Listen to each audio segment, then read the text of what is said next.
প্রতিবেদনে 5টি বিভাগে সুপারিশ করা হয়েছে এবং আপনারা দেখবেন যে এটা 78 পৃষ্ঠার একটা প্রতিবেদন, যার মধ্যে 377টি প্যারাগ্রাফ আছে। তার মধ্যে 43টি সুনির্দিষ্ট সুপারিশ আছে। এই 5টি খাতে 43টি সুনির্দিষ্ট সুপারিশ আছে।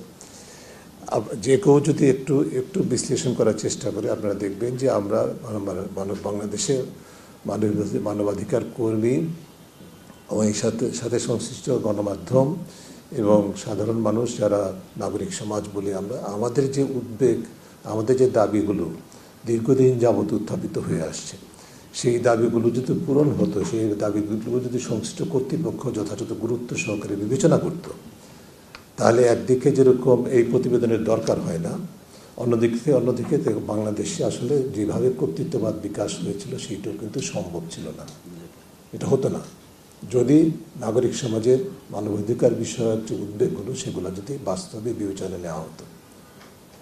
মূল বিষয়টা আমি মনে করি এটা অত্যন্ত গুরুত্বপূর্ণ একটা বিষয়। দ্বিতীয় যে কথাটি জাকির বলেছেন, যে কমিশনগুলো যেগুলো হয়েছে, 6টি প্রতিবেদন হয়েছে, আরও 5টি হবে। আমার জানা মতে বাকি 5টি সহ সব 6টির প্রতিবেদনের মধ্যে সুপারিশের সিংহভাগের সাথে কিন্তু আমাদের এই জাতিসংঘের এই সুপারিশের মিল আছে, কম বেশি মিল আছে, সামঞ্জস্য আছে।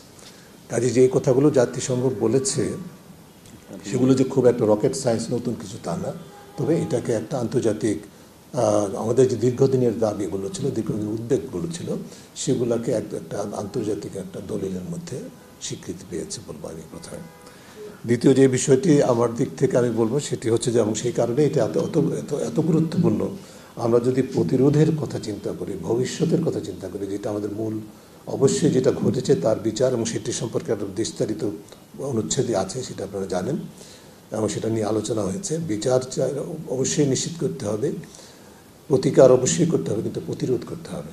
এবং প্রতিরোধের যে জায়গাগুলো, সেই সুপারিশগুলোকে আমরা সর্বোচ্চ প্রাধান্য দিতে চাই। উভয় দৃষ্টিভঙ্গি থেকে আমরা রিপিট করছি, সবাই বলেছেন, আমরা ওই প্রতিবেদনে আমাদের কার্যপত্র আছে, আমরা সরকারের কাছ থেকে একটি সুনির্দিষ্ট সময়াবদ্ধ একটা রোড ম্যাপ চাই। এই প্রতিবেদন বাস্তবায়নের, সুপারিশগুলো বাস্তবায়নের লক্ষ্যে কী করণীয় সেটি নির্ধারণ করবে। এই বিবেচনায় যে তারা স্বল্প মেয়াদী, তাদের মেয়াদ নির্বাচন পর্যন্ত, নির্বাচন পরবর্তীতেও যেন যেই সরকার আসবে, যারা ক্ষমতায় আসবেন, তারা সকল অংশীজনকে সম্পৃক্ত করে কাজ এই সুপারিশমালাগুলো বাস্তবায়নের সুনির্দিষ্ট পদক্ষেপ নিতে পারে, সেদিকে যেতে হবে আমাদেরকে। 2-3টা বিষয়ের উপর আমি গুরুত্বপূর্ণ দিয়ে আরও একটু উল্লেখ করে শেষ করব। প্রথম হচ্ছে যে, যেহেতু আমার ব্যক্তি হিসেবে এবং আমার প্রতিষ্ঠান হিসেবে দুর্নীতি বিষয়টা আমরা সবসময় প্রাধান্য দিয়ে থাকি।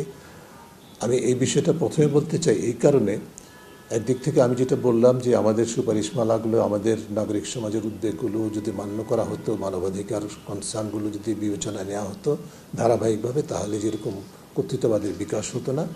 একইভাবে আপনারা লক্ষ্য করেন, বাংলাদেশে যেভাবে দুর্নীতির ব্যাপকতা, গভীরতার সুযোগ সৃষ্টি করা হয়েছিল, যে কারণে ক্ষমতার ব্যবহারের মাধ্যমে অর্থ আত্মসাৎ, অর্থ পাচারের সুযোগ নিশ্চিত করা হয়েছে, সেটি কিন্তু ছিল কর্তৃত্ববাদের বিকাশের অন্যতম অনুঘটক।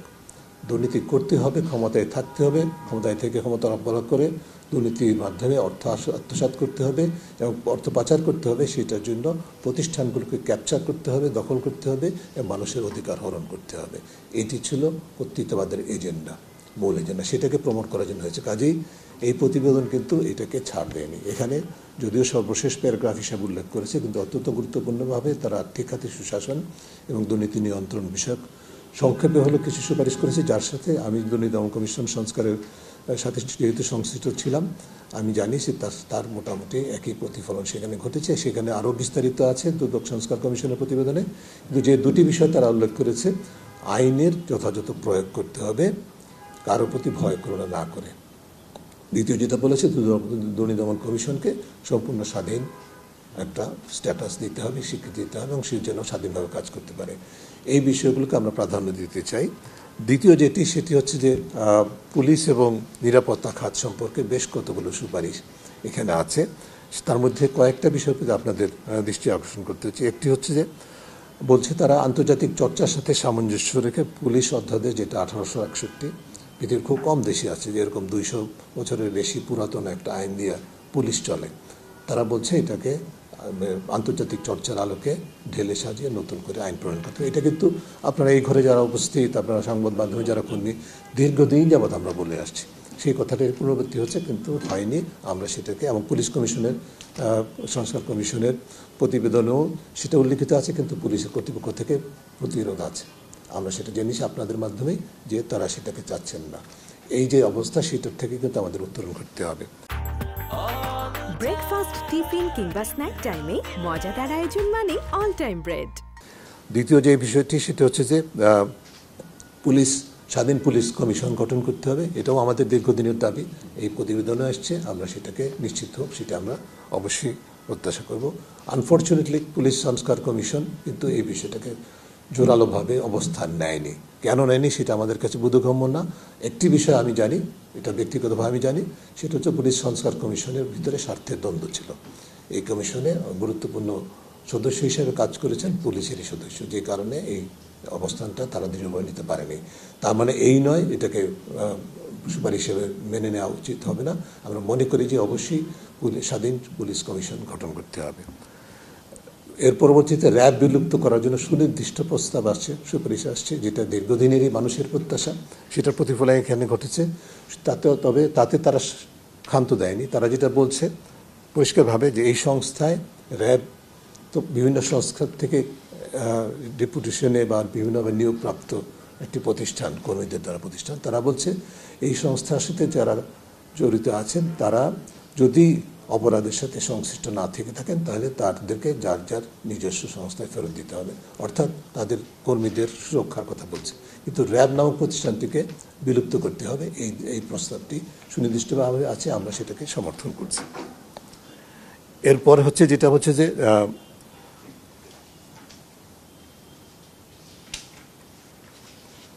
বিজিবির কথা বলছে। বিজিবির দায়িত্ব সুনির্দিষ্টভাবে একটা সীমারেখার মধ্যে, বিজিবি যে বর্ডার গার্ড প্রতিষ্ঠান, এটাকে বর্ডারের মধ্যে সীমাবদ্ধ রাখা, তার যে ম্যান্ডেট, তার মধ্যে সীমাবদ্ধ রাখার কথা বলছে। একইভাবে ডিজিএফআইকে বলছে পরিষ্কারভাবে, নোট করবেন আপনারা, আপনাদের মাধ্যমে এই কথাগুলো আরও বেশি প্রচার করা উচিত, প্রকাশ করা উচিত। ডিজিএফের ম্যান্ডেট হচ্ছে নিরাপত্তা সংক্রান্ত গোয়েন্দা প্রতিষ্ঠান। এটা মানুষের অধিকার সংক্রান্ত গোয়েন্দাগিরির দায়িত্ব এটার হওয়ার কথা নয়। পরিষ্কারভাবে তারা বলছে শুধুমাত্র সামরিক গোয়েন্দা কার্যক্রমের মধ্যে ডিজিএফের কার্যক্রম সীমাবদ্ধ থাকতে হবে। একইভাবে আনসার বিডিবির কথা বলছে, এর মধ্যে যে সামরিক কর্তৃত্ব, সেটাকে বন্ধ করতে হবে।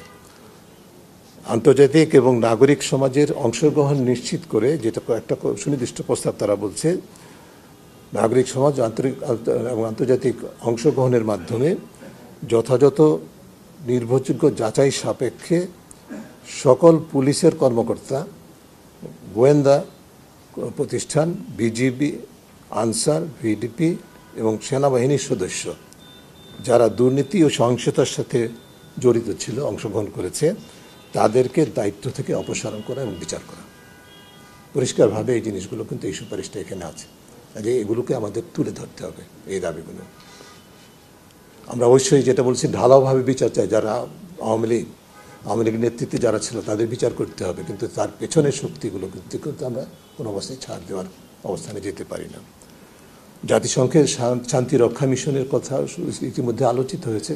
ভলকার টুর্ক বলেছেন, তার ভূমিকার কথা বলেছেন, কিন্তু সেই ক্ষেত্রে এই প্রতিবেদনে যে বিষয়টি উল্লেখযোগ্য, সেটা হচ্ছে যে মানবাধিকার লঙ্ঘন, শরণার্থী আইনের লঙ্ঘন বা যৌন হয়রানির অভিযোগে অভিযুক্ত এমন কোনো ব্যক্তি যেন জাতিসংঘের শান্তি মিশনে নিযুক্ত হতে না পারে, ডেপুটেড হতে না পারে, সেটি নিশ্চিত করতে হবে। যতদিন পর্যন্ত এই স্ক্রুটিনি সম্পন্ন করা সম্ভব না হবে, ততদিন পর্যন্ত সরকারের কাছে এই প্রতিবেদন দাবি করছে বা প্রস্তাব করছে যে জাতিসংঘের সাথে একমত হতে হবে যে এমন কোনো সেনাবাহিনী, RAB, DGFI, Dhaka metropolitan police, DB, detective branch, BGB, যে সকল সদস্যকে 2024-এর সহিংসতায় সম্পৃক্ত হয়েছিল যারা, তাদেরকে যেন কোনো অবস্থায় শান্তি মিশনে প্রেরণ করা না হয়। সুনির্দিষ্ট প্রস্তাব। একটি প্রতিষ্ঠান বিলুপ্ত করার কথা বলা হয়েছে র্যাব, আরেকটি প্রতিষ্ঠান বিলুপ্ত করার কথা বলা হয়েছে। গণমাধ্যমে খুব একটা আসছে না। আমরা গুরুত্ব সহকারে সেটা আনতে চাই, সেটা হচ্ছে এনটিএমসি। এনটিএমসিকে বিলুপ্ত করতে হবে নিঃসন্দেহে কোনো প্রকার। এবং একই সাথে এর সাথে সংশ্লিষ্ট একটা গুরুত্বপূর্ণ প্রস্তাব আছে। আমরা দীর্ঘদিন যাবত বলে আছি বাংলাদেশকে নজরদারি ভিত্তিক সমাজে পরিণত করা হয়েছিল। এই নজরদারির ক্ষেত্রে তারা পরিষ্কারভাবে বলছে যে আন্তর্জাতিক মানদণ্ড অনুসরণ করে, বিশেষ করে মানুষের মৌলিক মানবাধিকার লঙ্ঘিত হয় এই ধরনের কোনো নজরদারি থেকে আমাদের রাষ্ট্রকে সরে আসতে হবে। এই বিষয়গুলোকে আমাদের উল্লেখ রাখতে হবে। সবশেষে আমি বলবো যে আমাদের নাগরিক সমাজ, গণমাধ্যম স্বাধীনভাবে কাজ করার যে পরিবেশ, সেটি সম্পর্কে বিস্তারিত প্রস্তাবনা আছে, সুপারিশ আছে, প্যারাগ্রাফ আছে। সেখানে এমন আইনগুলো যেগুলো আমাদের নাগরিক সমাজ এবং গণমাধ্যমের স্বাধীনভাবে কাজ করার পরিবেশ বিনষ্ট করে, প্রতিবন্ধকতা সৃষ্টি করে, সেগুলোকে বিলুপ্ত করতে হবে অথবা সংস্কার করতে হবে। আমরা আশা করছি যে মিডিয়া রিফর্ম কমিশন সেই কাজগুলো করছে, তার উপর ভিত্তি করে প্রস্তাবনা আমরা এগিয়ে নিয়ে যাব, কিন্তু এখানে অগ্রিম এই বিষয়গুলো চলে আসছে। মোটামুটি এই প্রস্তাবগুলোর প্রতি আমি আপনাদের বিশেষ গুরুত্ব দৃষ্টি আকর্ষণ করে এই পর্যায়ে শেষ করছি। রোডম্যাপের কথাটা আরও বারবার বলছি। রোডম্যাপে সুনির্দিষ্টভাবে কোন প্রতিবেদন সুপারিশগুলো কী প্রক্রিয়ায় এবং কত সময়ের মধ্যে সম্পন্ন হবে, বাস্তবায়িত হবে, সেগুলো সম্পর্কে নির্দেশনা থাকা উচিত বলে আমরা মনে করি।